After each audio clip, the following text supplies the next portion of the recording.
சென்னையில் மதிமுக சார்பில் நடைபெறும் திராவிட இயக்க நூற்றாண்டு விழாவில் கட்சியின் பொதுச் செயலாளர் வைகோ உரையாற்றி வருகிறார். அதன் நேரலையை பார்க்கலாம்.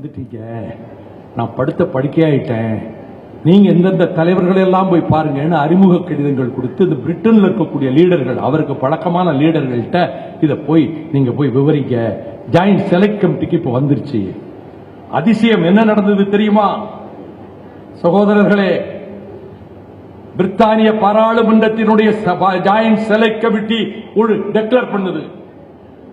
இந்த கமிட்டிக்கு முன்னால் வந்துதான் தங்கள் கருத்துக்களை பதிவு செய்ய வேண்டும் என்றாலும் கூட இந்தியாவிலே இருந்து வந்திருக்கக்கூடிய டாக்டர் DM நாயர் படுத்த படுக்கையாக இருப்பதால் இந்த செலக்ட் கமிட்டி அவர் படுத்த படுக்கையா இருக்கிற ஆஸ்பத்திரிக்கு சென்று அவர் படுக்கைக்கு முன்னாலே இருந்து அவருடைய கருத்துக்களை 18ஆம் தேதி பதிவு செய்து கொள்ளும் என்று 16ஆம் தேதி அறிவிக்கிறார்கள்.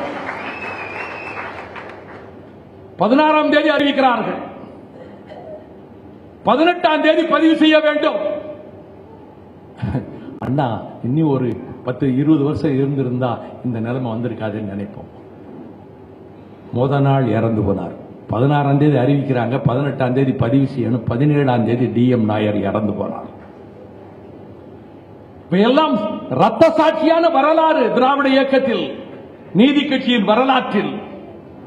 இப்படி பாடுபட்டு இத்தனை சிறப்புகளையும் செய்து அதன் பிறகு 1927 ஆகஸ்ட் 1ஆம் தேதி குடியரசு இதழில் ஒரு அறிவிப்பு வருகிறது. 4வர் சந்திப்பு. ரொம்ப ஆச்சரியம். 4வர் சந்திப்பு. நான் வந்து குடியரசுல வந்ததை அப்படியே சொல்றேன். குடியரசா விடுதலையா? குடியரசு.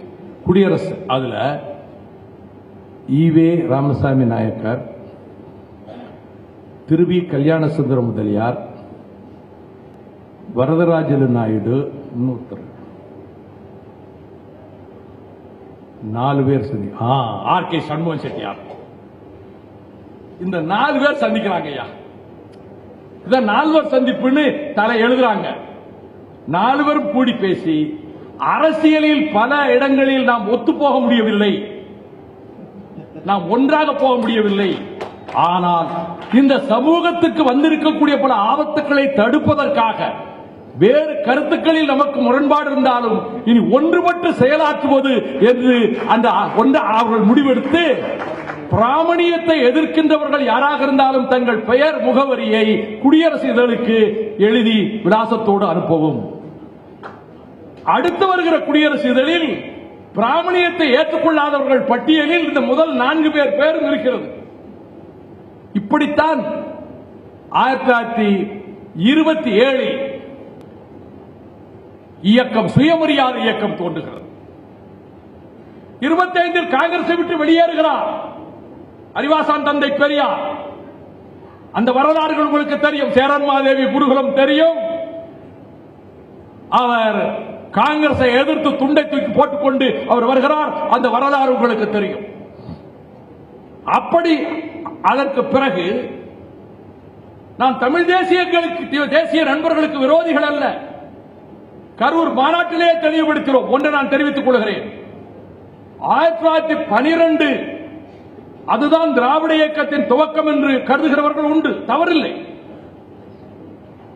மெட்ராஸ் யுனைடெட் லீக் திராவிடர் சங்கத்தை நடேச முதலியார் ஆரம்பித்து அதுதான் தொடக்கம் என்று சொல்லுவார் உண்டு. ஏனென்றால் இன்றைக்கு ஏன் முரசொலியிலே வரவில்லை என்று கேட்டதற்கு நாளைக்கு அதுக்கு ஒரு விளக்கம் கொடுத்து விடுவார்கள். அது 1912 தான், 16 இல்லைன்னு. 12லும் நீங்கள் மாநாடு நடத்தவில்லை. நாங்கள் கரூரிலே திராவிட இயக்க நூற்றாண்டு விழா மாநாடு 12லும் நாங்கள் தான் நடத்தினோம். அந்த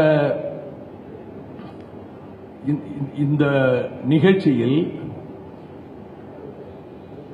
1912 தொடங்கிய இந்த இயக்கத்தில் அதற்கு பிறகு 1916 தொடங்கி இதுவரை வந்ததற்கு பிறகு அன்றைய திராவிட நாடு என்பது அன்றைய சென்னை ராஜதானியாக இருந்தது. நான் கரூர் மாநாட்டிலே சொல்லியிருக்கிறேன். தமிழ் தேசியம் பேசுகிற சகோதரர்களை நாங்கள் வெறுக்கவில்லை. நாங்கள் உங்களை சகோதரர்களாகத்தான் கருதுகிறோம்.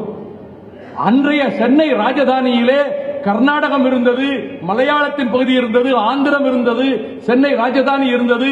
தமிழ் என்ற மொழியினுடைய உதிரத்தில் இருந்துதான் இந்த மொழிகள் பிறந்தன என்று மனோன்மணியம் சுந்தரம்பிள்ளை கூறினாரே, அதை போல அந்த காலகட்டத்தில் அந்த நிலத்துக்கு ஆரிய இனம் வேறு, திராவிட இனம் வேறு, ஆகவே நாங்கள் தனித்து போகிறோம் என்ற கோரிக்கையை முன்வைத்தார்கள்.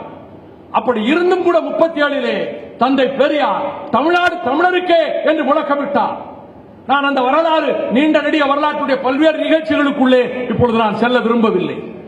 ஆனால்